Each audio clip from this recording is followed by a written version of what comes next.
बोलो जयकारा बोल मेरे श्री गुरु महाराज की जय। श्री सद्गुरुदेव भगवान की जय। गुरुमुखो मनु बेचे सतगुरु के पासी, तिसु सेवक के कारज राशि। तो गुरुवाणी में वर्णन आया है, जो कोई भी श्रद्धा भक्ति से अपना मन सद्गुरु को अर्पित कर देता है, उस सेवक के सभी कार्य स्वयं ही संपूर्ण हो जाते हैं। मन को सौंप दो।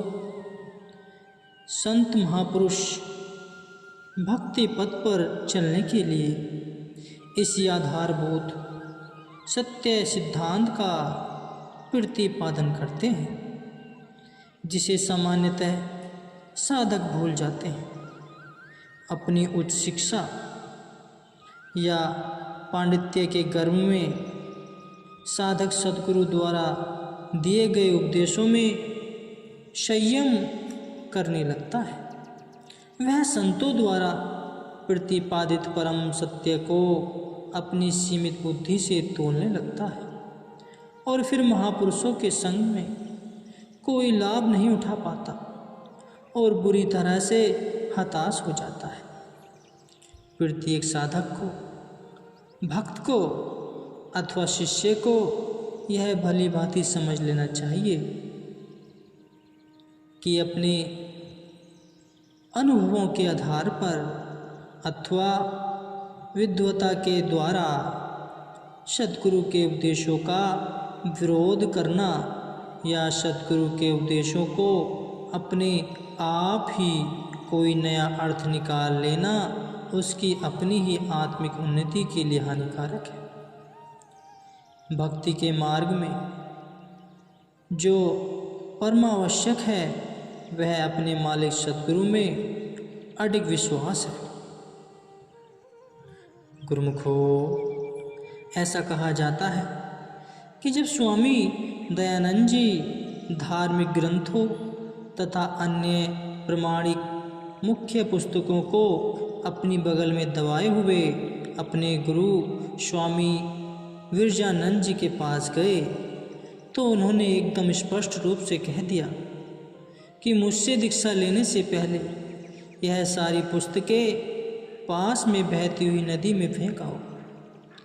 पुस्तकों को नदी में डूबने में गुरु का तात्पर्य यह था कि शिष्य आत्मज्ञान के लिए अपना मन और बुद्धि उन्हें सौंप दे।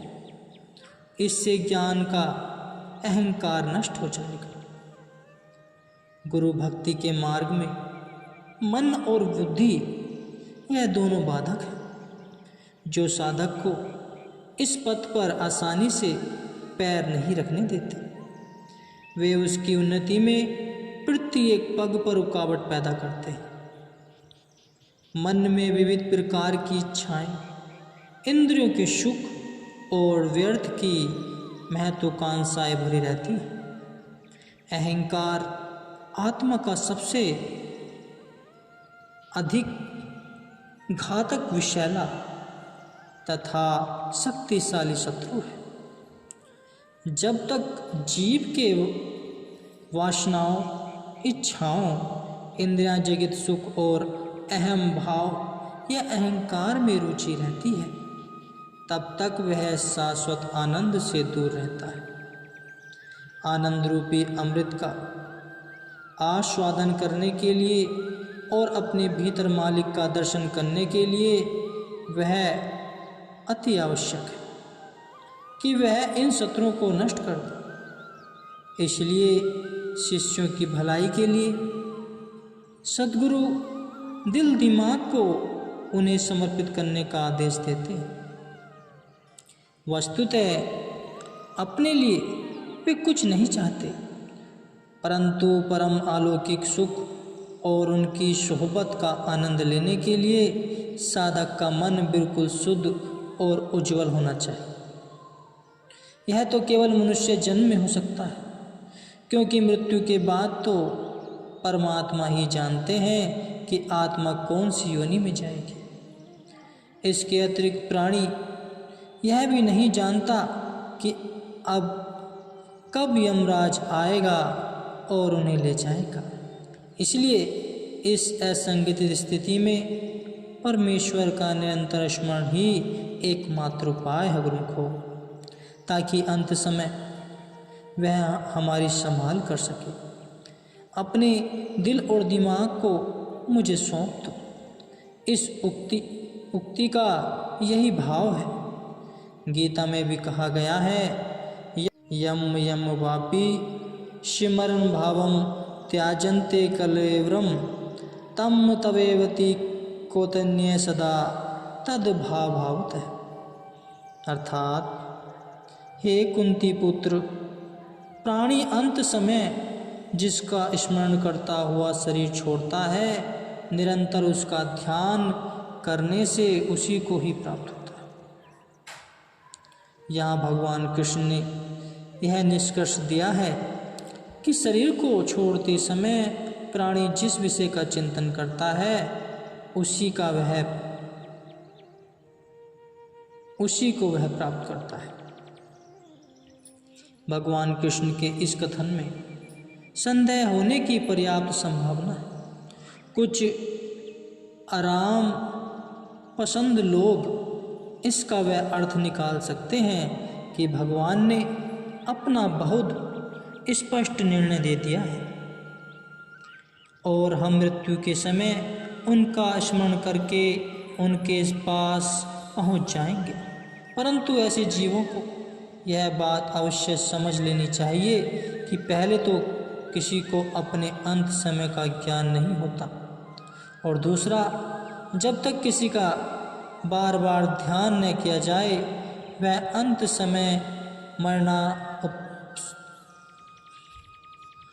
मरणासंत व्यक्ति के ध्यान में कभी नहीं आता। इसलिए भगवान श्री कृष्ण कहते हैं, हे कुंती पुत्र, किसी विषय का निरंतर ध्यान करने से वह उसी को प्राप्त होता है। यह एक प्रचलित कहावत है, जैसा तुम सोचोगे वैसा ही बन जाओगे। इसके स्पष्टीकरण की कोई आवश्यकता नहीं।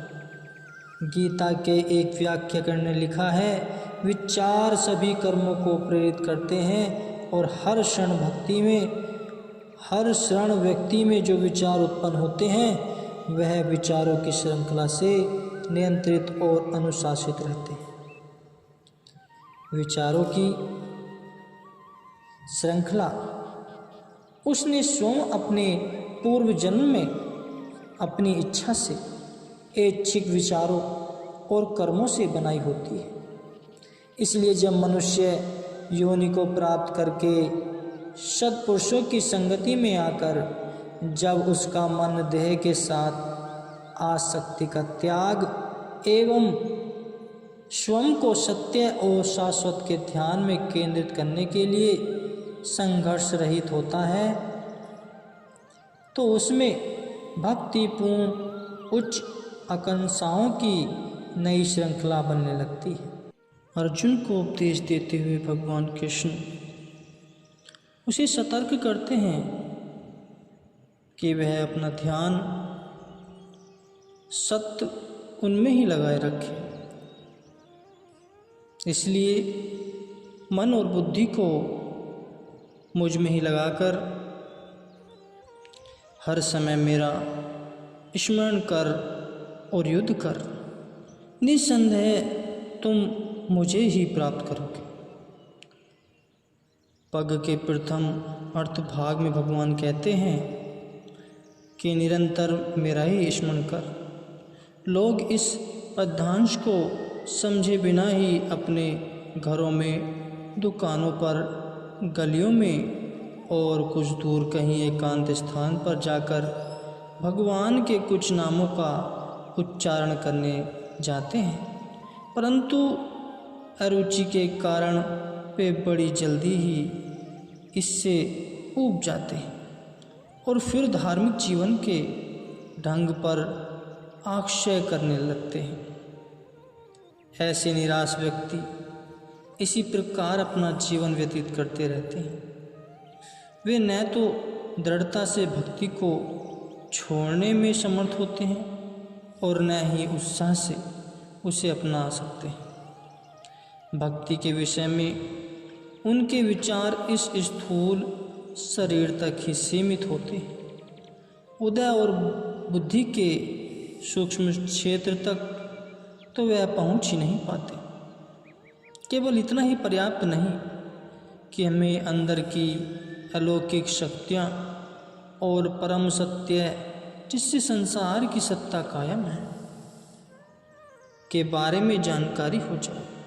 अभी हम में से प्रत्येक को जो इस मार्ग पर चलने के लिए इच्छुक है उन्हें अत्यधिक सावधानी और विवेक से जीवन रूपी संग्राम में संघर्ष करना चाहिए। ऐसा हमेशा नहीं अपितु कभी कभी होता है कि मन भी कार्यों में हाथ बटाता है अर्थात सहयोग देता है। अधिकतर मन प्रतिशोध घृणा और इंद्रियां जन्य सुखों के सुपनों में ही घूमता रहता है। भगवान कृष्ण कहते हैं कि मानसिक शक्ति का अपव्यय करने से अच्छा है कि सत्य का सच्चा उपासक बाह्य एवं अंत दोनों क्षेत्रों में सफलता प्राप्त करने के लिए अपना मन सतगुरु के चरणों में लगा ले। स्वयं को गुरु के चरणों में सौंप देने से वह अपने कार्य व्यवहार में अत्यधिक सफलता प्राप्त कर सकता है और इस प्रकार लोक और परलोक दोनों में सुखी हो सकता है। जैसे सिर और धड़ दोनों एक दूसरे से जुड़े हुए होते हैं और उन दोनों का परस्पर जुड़ा होना मनुष्य के अस्तित्व के लिए आवश्यक है, परंतु उन दोनों को अलग कर देने से जीवन ही समाप्त हो जाएगा। उसी प्रकार धर्म और जीवन भी दोनों एक दूसरे से जुड़े हुए हैं।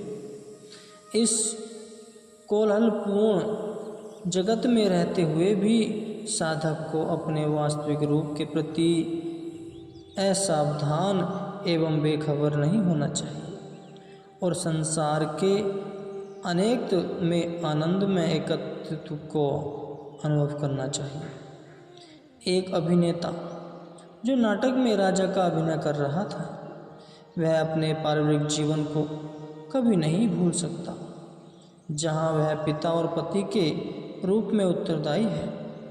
यदि वह नाटक के बाद भी अपनी वास्तविकता को भूलकर राजा की तरह व्यवहार करने लगे तो शीघ्र ही उसे पागल खाने भेज दिया जाएगा। इसके अतिरिक्त हम यह भी देखते हैं कि क्या कोई शिक्षित व्यक्ति अपनी शिक्षा को भूल सकता है। शिक्षा तो उसके जीवन में स्वाभाविक रूप में समा जाती है। जहाँ भी वह जाता है और जो कुछ भी वह करता है उसमें शिक्षा के गुण स्वतः परिलक्षित होते हैं। इसी प्रकार जो अपने वास्तविक स्वरूप से पूरी तरह जगा होता है उसका सबसे प्रति प्रेम और दयालुता का स्वभाव होता है।